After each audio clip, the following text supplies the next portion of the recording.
Okay, so thank you so much, first of all, for giving me the opportunity to do this and for all the viewers back home. So, first of all, tell us why you're here and what really drives you to work for climate change.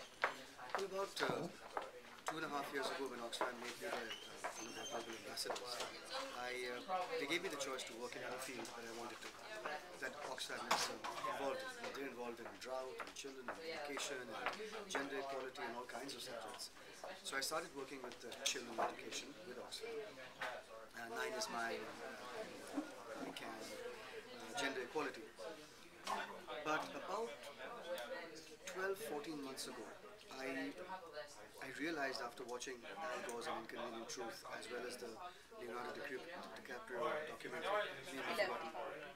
11th Hour, I realized that this is something that is going to be the HIV of the next 20 years. Don't get me wrong, HIV is still very important, but as a hot button topic, this is something that's going to affect everyone. And I began to do some research in India. And as I was working out to try and understand what's happening in India, the statistic of 7 out of 10 Indians that are hanging in the balance for their livelihoods based on the predictability of the weather is something that struck me. I said 840 million are farmers, are fisherfolk, are foresters, they live off the predictability of the weather. And so I said, okay, this is going to be hitting the poor hardest and first. So that's when I began to get more and more involved. And I told the Oxfam International people that this is the one topic that I would like to focus my efforts on with Oxfam for the next maybe 2-3 years, however long it takes. And this they said they were very happy to hear that. So then they began to feed me more and more data. And we launched the climate change as well as climate refugees and all the introductions of the people who had suffered in Delhi. I think it was in March or April, I'm not sure. After which I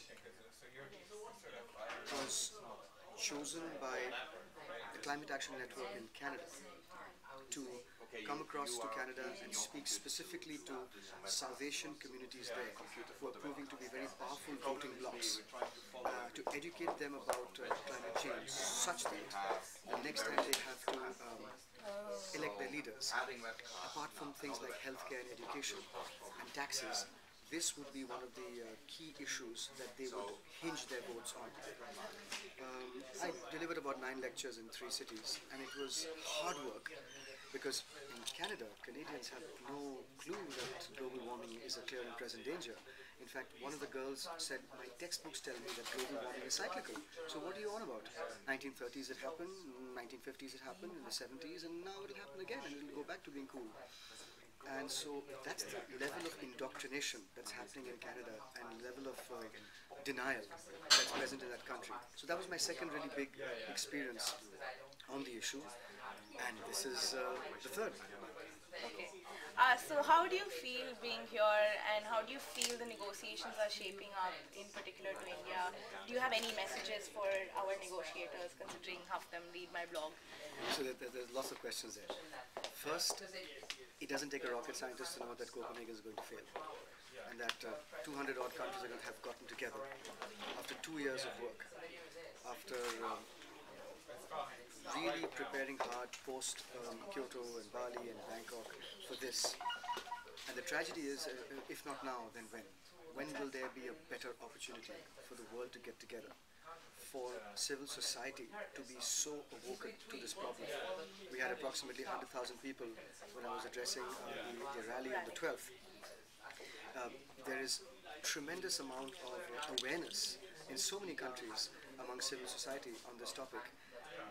So at this point of time, if the leaders don't feel responsible enough to come to a deal, then I really wonder whether they're going to be, as serious about this in some subsidiary or some secondary, meeting 2-3 months down the line, and then finally in Mexico to see what happens. The intransigence of the US is something that, again, it doesn't take a rocket scientist to see that they want a legally binding agreement from all countries. And, Africa walked out yesterday because, there was a refusal by developed countries to discuss the idea of emissions from the rich countries. So,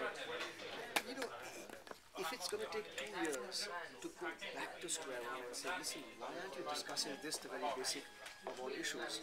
Then how has Copenhagen moved forward? $10 billion to give to the developing world. However, I think India's position, unofficially, from what I can hear, is that we're working with the G77 to secure everything in terms of mitigation and adaptation that that we've always asked for the entire bloc. But as far as India is concerned, I can sense a great deal of intent, domestic, in government, and a great deal of zeal to get things done without waiting for Copenhagen to be this huge success, which is it's a great silver lining, because if India can take that kind of position like it has in its economy generally, to say, we're going to go into this, we're going to do what we have to do, we're going to deliver, and whether it's 10 billion or 15 billion at this point in time, it's not going to determine our efforts to do this. We're not waiting for somebody to give us some money and then we'll start. The National Action Plan on Climate Change has never happened. It's just happened in the last 2 years. So I think that in that respect, there's a certain sense of self-reliance and independence and stubbornness to do things that is emerging. That's emerging out of Indian policy. I don't know how far that's going to be carried out, but it's good news to start with. So, what do you think is the message that needs to go back home? How can people engage back home more actively, not during Copenhagen, but beyond Copenhagen as well? The first thing for people to decide for themselves where they stand on an issue is to educate them. And I don't think enough of education has passed on to the streets of India. Peculiarly, that education is already available in rural India because they live climate change, because they experience climate change. But in terms of urban India, especially the urban poor, the urban lower classes, the urban middle classes, it still hasn't become a hot button issue. So the challenge is to make this a hot button issue. I'm not saying like what happened in Bombay on 26/11, but I want to see 100,000 people coming out for A rally in Delhi or Bombay or Chennai or Bangalore, asking about what the government is doing, and also putting pressure on not only the Indian government but generally across the world, to say, we demand some results, and we demand them not in the unforeseeable future, but in the foreseeable future. So I think that is the next challenge. Go back and work this and get public opinion mobilized, which I don't think we have done enough of in India, nowhere near it, especially in urban India. Thank you so much for giving us your time, and also best of luck in all your future endeavors and carrying the message back home from here. Thank you so much. Thanks.